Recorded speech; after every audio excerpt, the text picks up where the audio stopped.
back to my channel. If you're new to my channel, I'm just a girl who likes reading romance, fantasy romance, paranormal romance, any kind of genre of romance in general. And I also happen to have cerebral palsy, and it would mean the world to me if you would subscribe to my channel. I post new videos every Monday, Wednesday, and Friday. Today's video is going to be the top of the Tropes tag created by my friend B from Mama Needs to Read Romance. She created this tag and she asked a bunch of other booktubers to participate. She went online and researched the popular book tropes, and she asked us to pick a book representing each trope. Thank you, B, for including me. I know Jess from Honest Fiction, April from Happily Ever April, Becky from Becca Reads have already done this video, and I know Monica is going to do this video. So I'll leave their channels down below in the description. In 10th place, we have Opposites Attract, Tame the Heart by Ava Hunter. Ruby, who has a heart condition, the same heart condition as her mother, and she wants her freedom because her father and her brother are so worried about her. They don't give her room to breathe. So without telling her family, she goes on this road trip and she stops at a bar. And she meets this guy named Charlie. They get to talking. He's the owner of the Runaway Ranch. And she finds out that the Runaway Ranch is not doing so good. So she strikes up a deal with Charlie that she will help with the marketing of the ranch to get it back on track. And in exchange for Charlie giving Ruby a place to stay. In 9th place, we have Soulmate, Where There's a Will by Jessie Walker. There's no doubt in my mind that Will and Way are soulmates. Something happens where Will has to drop out of school for his mental health. He goes around his motorcycle and he goes to his childhood hometown. He bumps into Mason, one of his old acquaintances he knew in childhood. They get to talking and Mason gives him the job at his auto shop. And there, Will is confronted with his former childhood friend, Waylon. Way and Will are so wrong for each other, but there isn't anyone else but each other. They are both struggling with mental health. Will has his own mental health stuff he's dealing with, but Waylon has a bunch of his own mental health stuff. Every time Will tries to get close to Waylon and thinks that he's making progress with their friendship, getting their friendship back on track, maybe leading to something more, Waylon pulls away. Will refuses to back down, refuses to let Waylon push him away.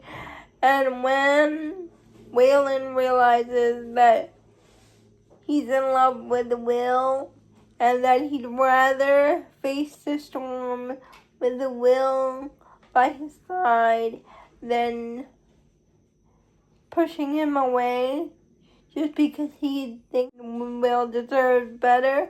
Proximity. Sake. The heroine, who is a wealthy lady, gets a call from her lawyer saying that she got custody of her childhood friend's kids, and that she is the guardian for them. But that's weird because she hadn't spoken to her childhood friend in years, so why would she get custody of her kids? But she accepts being the guardian. But the only problem is, when they died, her family does not like this choice, especially the girl's mother. This child talks to the grandmother saying that we want to go with this lady. And so the grandmother comes up with a solution. The girl that died, her older brother, has to move in with the heroine and the children to help her raise the children. Childhood sweethearts. That would be saving six. Joey and Aoife. Joey and Aoife meet when they are children. They meet each other in elementary school. But Joey is from a very abusive household. He is the oldest of the Lynch children, and he tries to protect them from their abusive father. And the mother, who just complacent, who lets the father does whatever he wants to the children because their mother cannot speak up against the father. He is dealing with a lot, but his one bright spot of it all is his relationship with the heroine. And I just loved Joey and Aoife so much. It's one of the best childhood friends to lovers book I've ever read, but please check your trigger warning because it is very heavy. Forbidden Love, Fearless by Lauren Gilly. I read it last year. I reread it this year. And it's going to be my favorite books of the year. I don't know why it didn't end up on my list last year. I must have forgotten that I read that book. But this book is so good. We're following Ava, who's the daughter of a motorcycle club president. Her father hired Mercy to be her bodyguard because her father is not around. Ava is 8 years old. Mercy basically raises Ava because her father is not around. It isn't until years later that Ava returns to the motorcycle club from college, and we learn that once Ava was older, the Mercy and Ava's relationship began to change, like when she grew older. And they had a secret relationship, but something happened that break them apart. And this book was so good. It was so forbidden, so angsty. I just loved Fearless. Workplace romance. I have two for this. I have my all-time favorite workplace romance, The Wall of Winnipeg and Me by Mariana Zapata. Vanessa, who is an assistant for a popular football player. I can never remember the football player's name, the hero, because I read this book years ago. But she finally decides to quit being the secretary to this football player because he's not very nice to her, and she finally wants to accomplish her own dreams. So she quit. Well, he is playing football on a green card, and his green card is expiring, and he needs to get married in order to stay in America and play football. So he goes to Vanessa and asks her to be his secretary again and also be his wife. My other recommendation for this is Anti-Hero by C.W. Farnsworth. Kit and the Heroine. Kit has always been in love with the heroine, his sister's friend. The Kit and the heroine meet again at a party. They have a little too much to drink and they have a one-night stand. The heroine needs a job, so that the Kit's sister tells Kit to hire the heroine as his assistant. And they find out that the heroine is pregnant with Kit's baby. Second Chance Romance. Crossroads by Jemini Perry. Hero owns a lodge, and the heroine comes with her family to this lodge every summer. And so the hero and the heroine form a friendship every summer. And when they get older, their friendship eventually turns romantic. But something happens where the heroine and the hero break up in secret and split up, and then the heroine never comes back. Years later, the hero's family business, the lodge, the ski lodge, is going under, and it has a new owner. And that new owner turns out to be the heroine. Fake relationship. The right move. Indy, who is Ryan's twin sister's best friend, she is a flight attendant. And Ryan wants to be the captain of his basketball team, but the general owner thinks that Ryan is not a team player, that he doesn't have a life outside basketball. And Indy needs a date for wedding. So they come up with this fake relationship situation to help each other out. Indy is also moving in with Ryan because she needs a place to stay. I just love Ryan and Indy so much. Ryan Shea's quiet love for Indy knows no bounds. He's just so swoony. I just love him so much. It is my favorite book in the series. Maestro by Anandar. And the hero and the heroine meet at musical school when they're teenagers. And slowly, their friendship turns into more.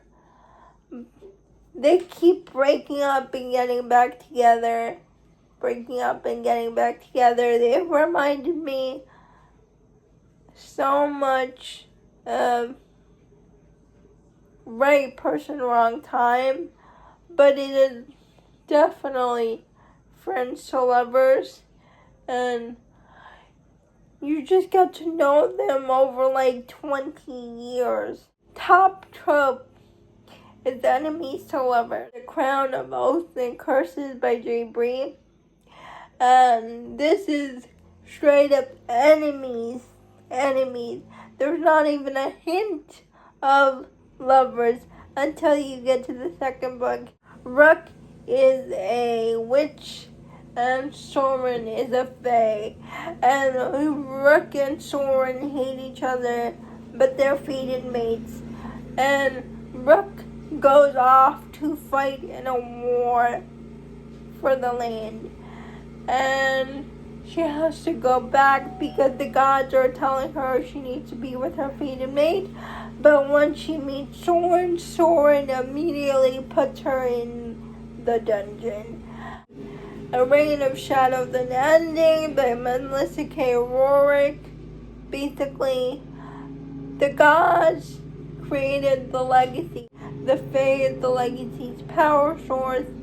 And there's this selection, and Tessalin is the Fae, and she doesn't want to get selected.